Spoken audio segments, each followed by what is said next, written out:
Good evening all. Welcome to IACE. ఈ వీడియోలో important current affairs MCQs discuss చేద్దాం. First one చూద్దాం. Recently which of the following countries has sent an earth science satellite Guangmu into space? ఇటీవల ఈ కింది వాటిలో ఏ దేశం earth science satellite అయిన గువాంగ్మోను అంతరిక్షంలోకి పంపింది అని అడుగుతున్నారు. సో జనరల్గా నేమ్ చూస్తే అర్థమవుతుంది, maybe it's a Korea, Japan లేదా చైనాకి సంబంధించింది అని. సో ఇది చైనాకి సంబంధించింది. Option C is a correct answer. So చైనాకి సౌత్ ప్రావిన్సీలో తైయువాన్ అని చెప్పేసి ఒక శాటిలైట్ సెంటర్ ఉంది. సో ఆ శాటిలైట్ లాంచింగ్ సెంటర్ నుంచి లాంగ్ మార్చ్, నేను చాలాసార్లు మీకు చెప్పాను, లాంగ్ మార్చ్ సిరీస్ అనేది చైనాకి సంబంధించింది అని. లాంగ్ మార్చ్ 6B రాకెట్ నుంచి దీన్ని లాంచ్ చేయడం జరిగింది. అర్త్ సైన్స్ శాటిలైట్గా దీన్ని పరిగణిస్తున్నారు. అంతేకాకుండా యునైటెడ్ నేషన్ యొక్క 2030 సస్టైనబుల్ డెవలప్మెంట్ గోల్స్కి సంబంధించిన ఈవెంట్ కోసం దీనిని డెడికేట్ చేయడం కూడా జరిగింది. అంటే చైనా అనౌన్స్ చేసింది, మేము ఇలా అర్త్ సైన్స్ శాటిలైట్ గువాంగ్మో అనే దాన్ని లాంచ్ చేశాము ఈ లాంగ్ మార్చ్ 6B రాకెట్ ద్వారా. దీనిని యునైటెడ్ నేషన్స్ యొక్క సస్టైనబుల్ డెవలప్మెంట్ గోల్ టార్గెట్ 2030 అనే దానికి, అచీవింగ్ 2030 అనే దానికి డెడికేట్ చేస్తున్నాము, అంకితం చేస్తున్నామని చెప్పడం జరిగింది. Option C is a correct answer. Russia యొక్క క్యాపిటల్ మాస్కో, సౌత్ కొరియా యొక్క క్యాపిటల్ సియోల్, చైనా యొక్క క్యాపిటల్ బీజింగ్, జపాన్ యొక్క క్యాపిటల్ టోక్యో. నెక్స్ట్ వన్ చూద్దాం. Who among the following has won a bronze medal in the men's boxing world championship 2021? పురుషుల boxing ప్రపంచ championship 2021లో ఈ కింది వానిలో ఎవరు కాంస్యం పథకాన్ని గెలుచుకున్నారు? ఇటీవల ఇంటర్నేషనల్ బాక్సింగ్ అసోసియేషన్ అనేది మెన్స్ బాక్సింగ్ వరల్డ్ ఛాంపియన్షిప్ అనే దాన్ని బెల్గ్రేడ్లో నిర్వహించింది. So Belgrade is located in Serbia. So దీంట్లో భారతదేశానికి చెందిన ఒక పర్సన్ బ్రాంజ్ మెడల్, కాంస్య పథకాన్ని సాధించారు. ఆయన Akash Kumar.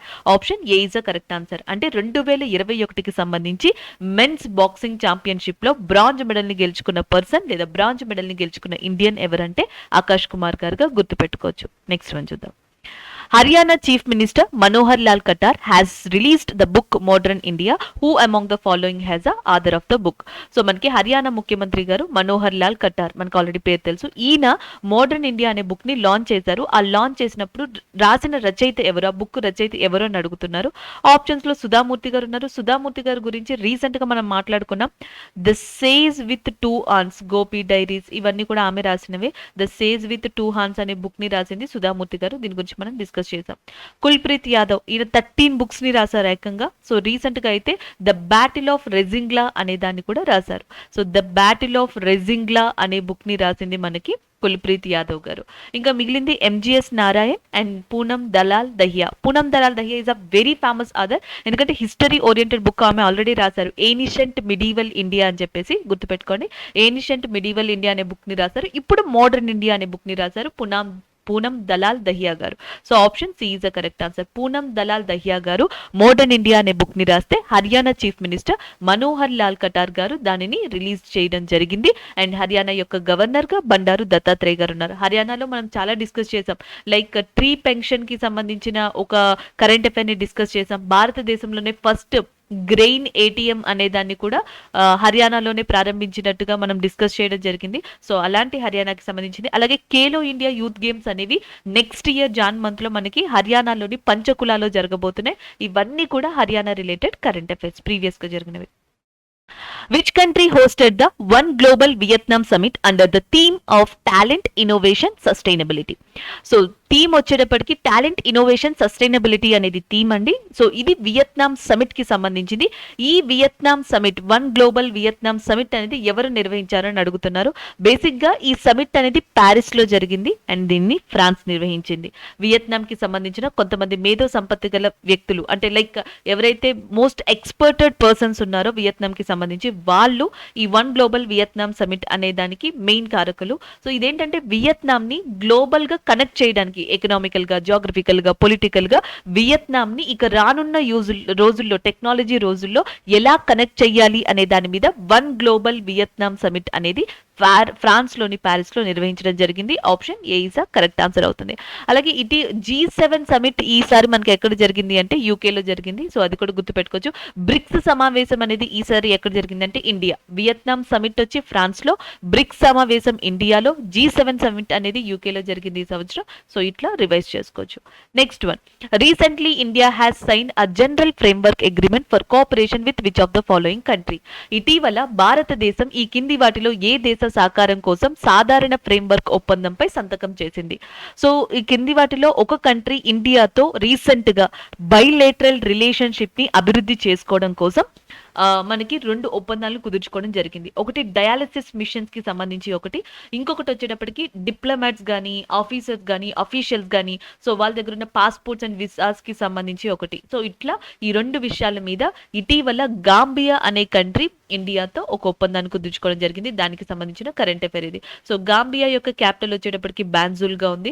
Mongolia capital already తెలుసు మీకు, woollen barter is a capital of Mongolia. And next వచ్చేటప్పటికి రవాండా యొక్క క్యాపిటల్ వచ్చేటప్పటికి కిగాలి అగ్రిమెంట్ అంటారు చూసారా. సో కిగాలి రవాండా యొక్క క్యాపిటల్ గా ఉంది అండ్ లార్జెస్ట్ సిటీగా కూడా ఉంది. సో అది కూడా గుర్తుపెట్టుకోవచ్చు. నెక్స్ట్ మనం చూద్దాం. International day for preventing the exploitation of the environment in war and armed conflict is observed annually on.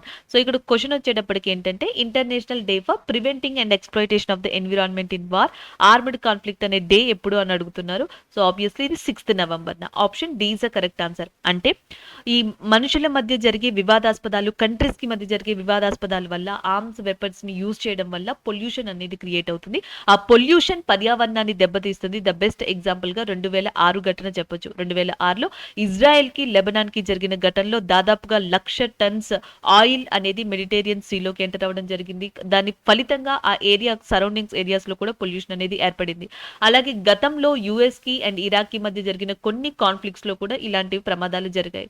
అలాగే నెక్స్ట్ వచ్చేటప్పటికి న్యూక్లియర్ ఫ్యూయల్ నుంచి వచ్చే బై ప్రొడక్ట్స్ కానీ, అటామిక్ బాంబ్ కానీ, యాసిడ్ రైన్స్ కానీ, గల్ఫ్ కంట్రీస్ గల్ఫ్ వార్స్ కి మధ్య జరిగినప్పుడు రిలీజ్ చేసిన ఎమిషన్స్ కానీ, ఇవన్నీ కూడా ఎన్విరాన్మెంట్ ని ఎక్స్ప్లాయిట్ చేస్తున్నాయి. అలా చేయకుండా ఉండడం కోసం 2001లో యునైటెడ్ నేషన్ జనరల్ అసెంబ్లీ ఒక తీర్మానాన్ని తీర్మానించుకుంది. అండ్ ఎవ్రీ ఇయర్ నవంబర్ 6న యుద్ధం మరియు సాయుధ సంఘర్షణలో పర్యావరణ దోపిడీని నిరోధించే అంతర్జాతీయ దినోత్సవాన్ని రూపొందించాలి అని చెప్పేసి దీన్ని రికగ్నైజ్ చేయడం జరిగింది. Option D is the correct answer. November 5th వచ్చేటప్పటికి ఈ సునామీ అవేర్నెస్ డే అంటాం కదా, సునామీ అవేర్నెస్ డే అనేది నవంబర్ 5న పరిగణించబడుతుంది. అలాగే అస్సాంలోనే one of the famous person, గతంలో భారతరత్న అవార్డుని అందుకున్న వన్ ఆఫ్ ద పర్సన్ గా చెప్పొచ్చు, భూపెన్ హజారికా గారు. భూపెన్ హజారికా గారి యొక్క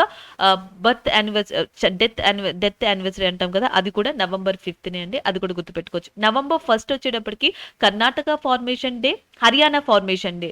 so Karnataka and as well as Haryana formation day కూడా మనకి నవంబర్ 1st నుండి. నవంబర్ 5న tsunami awareness day, Bhupen Hazarika death day. November 6th వచ్చేటప్పటికి international day for preventing the exploitation of the environment in war and armed conflict గా చెప్పొచ్చు.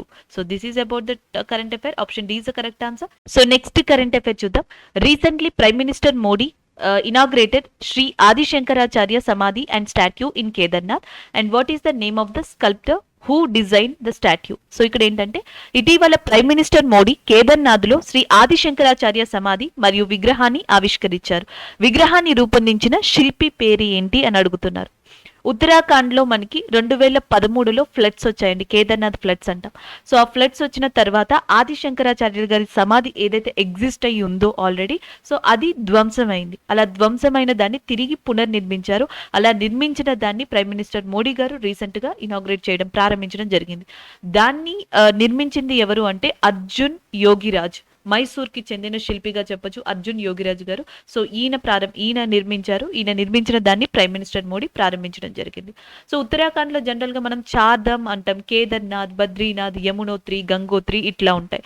So దీంట్లో కేదార్నాథ్ దాంట్లో ఈ ఏరియాలో మనకి ఈ స్టాట్యూ అనేది లొకేట్ అయి ఉంది, సమాధి అనేది లొకేట్ అయి ఉంది. అలాగే నెక్స్ట్ ఇంకొకటి ఏంటంటే ఆది శంకరాచార్యులు గారు అద్వైత మతాన్ని బాగా ప్రతిబింబించారు, బాగా ఇండియాలో పోర్ట్రేట్ చేయడం జరిగింది ఆయన. అలాగే దాంతో పాటు 4 మఠాలని ప్రారంభించారు. ఒకటి వచ్చేటప్పటికి గుజరాత్ లో ఒక మఠాన్ని, అండ్ నెక్స్ట్ కర్ణాటకలో ఒక మఠాన్ని, అండ్ ఒడిస్సాలో గోవర్ధన మఠ అనే దాన్ని, కర్ణాటకలో శారద అనే మఠ ఒకదాన్ని, గుజరాత్ లో ఒక మఠాన్ని, అలాగే ఉత్తరాఖండ్ లో జ్యోతిర్మఠం అనే దాన్ని ప్రారంభించడం జరిగింది. ఆయన ఎస్టాబ్లిష్ చేయడం జరిగింది. ఉత్తరాఖండ్ లో జ్యోతిర్మఠ అనేది ఉంది, ఆది శంకరాచార్యులు గారు ప్రారంభించింది. అలాగే ఇక్కడ రామ్ వి సుతార్ అని ఉన్నారు చూసారా, చాలా ఇంపార్టెంట్ అండి. భారతదేశంలోనే ప్రముఖ శిల్పిగా చెప్పొచ్చు ఈయన్ని. ఎందుకంటే ప్రపంచంలోనే అత్యంత ఎత్తైన statue, the tallest statue in the world, statue of unity లేదా సర్దార్ వల్లభాయ్ పటేల్ స్టాట్యూ. సో దానిని రామ్ వి సుతార్ గారే నిర్మించడం జరిగింది. సో అది కూడా మనం గుర్తుపెట్టుకోవచ్చు. దేవి ప్రసాద్ రాయ్ చౌదరి, డిపి రాయ్ చౌదరి. సో ఈయన ప్రముఖ పెయింటర్ అండ్ స్కల్ప్టర్ కూడా. సో ఈయన వచ్చేటప్పటికి లలిత కళా సంఘం, లలిత కళకి సంబంధించిన ఒక దాన్ని ఎస్టాబ్లిష్ చేశారు. ఫౌండర్ చైర్మన్ గా ఉన్నారు లలిత కళకి సంబంధించి. సో అది కూడా ఈయన పరంగా గుర్తుపెట్టుకోవచ్చు. సతీష్ గుజ్రాల్ గారు ఫేమస్ పెయింటర్, స్కల్ప్టర్. ఇండియాలో మృణాల్ పెయింటింగ్ అంటాం కదా, మృణాల్ పెయింటింగ్ లో one of the best painter గా సతీష్ గుజ్రాల్ గారిని చెప్పొచ్చు. ఈయనకి సెకండ్ హైయెస్ట్ సివిలియన్ అవార్డు అయిన భారతదేశంలో పద్మ విభూషణ్ అనేది కూడా లభించడం జరిగింది సతీష్ గుజ్రాల్ గారికి. ఇది ఈ పెయింటర్స్ కి సంబంధించిన ఇంపార్టెంట్ ఇన్ఫర్మేషన్. అలాగే ఉత్తరాఖండ్ చీఫ్ మినిస్టర్ పుష్కర్ సింగ్ ధామి, ఉత్తరాఖండ్ యొక్క గవర్నర్ గా మనకి లెఫ్టినెంట్ గుర్మిత్ సింగ్ ఉన్నారు. అలాగే ఉత్తరాఖండ్ లో భారతదేశంలోనే ఫస్ట్ లేదా oldest national park in India Jim Corbett అనేది లొకేట్ అయి ఉంది. అలాగే important national park valley of flowers కూడా ఉత్తరాఖండ్ లోనే ఉంది. అలాగే బయోస్పియర్ వచ్చేటప్పటికి నందాదేవి ఉంది. సో ఇవి గుర్తుపెట్టుకోవచ్చు మనం. నెక్స్ట్ వన్ చూద్దాం. Where is India's first roof top open air Jio drive in theatre open. So భారతదేశంలో మొట్టమొదటి first roof top open air Jio drive అనేది ఎక్కడ ఓపెన్ అయ్యింది అని అడుగుతున్నారు. That is in Mumbai. Option B is the correct answer. And 290 cars అనేవి దీని కెపాసిటీగా చెప్తున్నారు. అక్షయ్ కుమార్ యొక్క సూర్యవంశి అనేది మొట్టమొదటిగా ఇక్కడ స్క్రీన్ చేయబడింది ఈ థియేటర్ లో. సో ఇది ముంబైలో లొకేట్ అయి ఉంది. నెక్స్ట్ వన్ చూద్దాం. Recently home minister Amit Shah launched Ayushman central armed police forces scheme health cards on a pan India basis. How many central armed police forces are severed under the scheme? So general గా ఇటీవల home మంత్రి Amit Shah pan India ఆధారంగా Ayushman CPF అనే పథకాన్ని, ఆరోగ్య కార్డులని ప్రారంభించారు. ఈ పథకం ఈ కింద ఎన్ని కేంద్ర సాయుధ పోలీస్ బలగాలకి ఉపయోగించబడుతుంది అని అడుగుతున్నారు. సో ఆయుష్మాన్ సిఏపిఎఫ్ ఏంటంటే కేంద్రం కింద ఉన్న 7 ఏవైతే ఆయుధ బలగాలు ఉన్నాయో, సో ఈ సాయుధ బలగాలు ఉన్నాయో, ఈ సాయుధ బలగాలన్నిటికీ కూడా ఉపయోగపడుతుంది. వాళ్ళ మీద డిపెండ్ అయి ఉన్న వాళ్ళకి హెల్త్ కేర్ సర్వీసెస్ ని అందిస్తుంది. లైక్ 7 సర్వీసెస్ మీకు ఆల్రెడీ తెలుసు. ఒకటి అస్సాం రైఫిల్స్ అనే సర్వీస్ ఒకటి ఉంటుంది, అండ్ రెండోది బోర్డర్ సెక్యూరిటీ ఫోర్స్ అనేది ఒకటి ఉంటుంది, అండ్ మూడోది వచ్చేటప్పటికి సెంట్రల్ ఇండస్ట్రియల్ సెక్యూరిటీ ఫోర్స్ అనేది ఉంటుంది, అండ్ ఇంకొకటి సెంట్రల్ రిజర్వ్డ్ పోలీస్ ఫోర్స్ అనేది ఒకటి ఉంది, అండ్ ఐటీబీపీ అంటాం కదా, ఇండో టిబెటన్ బోర్డర్ పోలీస్ అని చెప్పేసి. సో అది ఒకటి ఉంటుంది. ఇంకొకటి సహస్ర సీమా బల్ అనేది ఒకటి ఉంది, and national security guard. Sahasra Seema Bal, Indo Tibetan border police, and central reserve police force, and central industrial security force, and border security force, Assam rifles. ఇలా 7 సాయుధ బలగాలు సెంట్రల్ కి సంబంధించి ఉన్నాయి కదా. ఈ 7 సాయుధ బలగాలకి సంబంధించి Ayushman central armed police force అనే హెల్త్ కార్డ్ స్కీమ్ ని ఇటీవల హోమ్ మినిస్టర్ అమిత్ షా ప్రారంభించారు. దానికి సంబంధించిన కరెంట్ అఫైర్ ఇది. Next one. Recently which company has stopped providing service in mainland in China with effect from November 1st, 2021 due to the increasingly challenging business and legal environment in the country. So దేశంలో పెరుగుతున్న సవాళ్లతో కూడిన వ్యాపారం మరియు చట్టపరమైన వాతావరణం కారణంగా ఇటీవల ఏ కంపెనీ చైనా మెయిన్లాండ్ లో సేవల్ని అందించడం ఆపివేసింది. ఇది November 1st, 2021 నుండి అమల్లోకి వచ్చింది అని అడుగుతున్నారు. That is nothing but Yahoo. So Yahoo తన యొక్క సేవల్ని November 1st, 2021 నుంచి అక్కడున్న పరిస్థితుల దృష్ట్యా, లీగల్ ఎన్విరాన్మెంట్ దృష్ట్యా చైనాలో నిలిపివేయడం జరిగింది. ఆప్షన్ బి అనేది కరెక్ట్ అవుతుంది. నెక్స్ట్ వన్ చూద్దాం. What is the name of the tokenization solution launched by the phone pay to help users meet RBI norms. RBI ఇటీవల ఈ టోకెనైజేషన్ కి సంబంధించి కొన్ని నామ్స్ ని అప్డేట్ చేసింది. అలా మారుతున్న నామ్స్ కి తగ్గట్టుగా, అప్డేట్ అయిన నామ్స్ కి తగ్గట్టుగా చాలా ఆన్లైన్ ట్రాన్సాక్షన్ ప్లాట్ఫామ్స్ కొన్ని టోకెనైజేషన్ సొల్యూషన్స్ ని తీసుకొచ్చాయి. పేయూ కావచ్చు, ఇంకా డిఫరెంట్ ఫ్రిమ్స్ కావచ్చు. సో దాంట్లో భాగంగానే ఫోన్ పే కూడా సేఫ్ కార్డ్ అనే దాన్ని తీసుకురావడం జరిగింది. Option A is the correct answer. వినియోగదారులు ఆర్బీఐ నిబంధనలను పాటించడంలో సహాయపడడానికి ఫోన్ పే ప్రారంభించిన టోకెనైజేషన్ సొల్యూషన్ గా సేఫ్ కార్డ్ అనే దాన్ని వెలుస్తారు. ఈ సేఫ్ కార్డ్ ని యూజ్ చేసి PhonePe customers online transactions ని, credit and debit card transactions ని ఈజీగా చేయొచ్చు. So option A is the correct answer. So next current affair చూద్దాం. నేషనల్ క్యాన్సర్ అవేర్నెస్ డే అనేది ఎప్పుడు అని అడుగుతున్నారు. That is 7th November. 7th November national cancer awareness day అనేది రికగ్నైజ్ చేయబడింది. 5th November tsunami awareness day, and exploitation కి సంబంధించి, environment కి సంబంధించి అవేర్నెస్ కోసం 6th November రికగ్నైజ్ చేయడం జరిగింది. సో ఇవి మనం ఆల్రెడీ డిస్కస్ చేసినవి. Next one. The Food and Agriculture Organization Food Price Index released in November 2021 has seen a rise of what percentage from September 2021? November 2021లో విడుదల చేసిన food and agriculture organization price index లో September 2021 నుండి ఎంత శాతం పెరిగింది అని అడుగుతున్నారు. 3.9% ఆ ప్రైస్ అనేది పెరగడం జరిగింది. Option C is the correct one. Food and agriculture organization యొక్క హెడ్ క్వార్టర్స్ అనేది రోమ్, ఇటలీలో ఉంది. And the next one, which of the following countries has approved COVID-19 antiviral pill Molnupiravir jointly developed by United States based Merck and Ridgeback బయోథెరప్యూటిక్స్.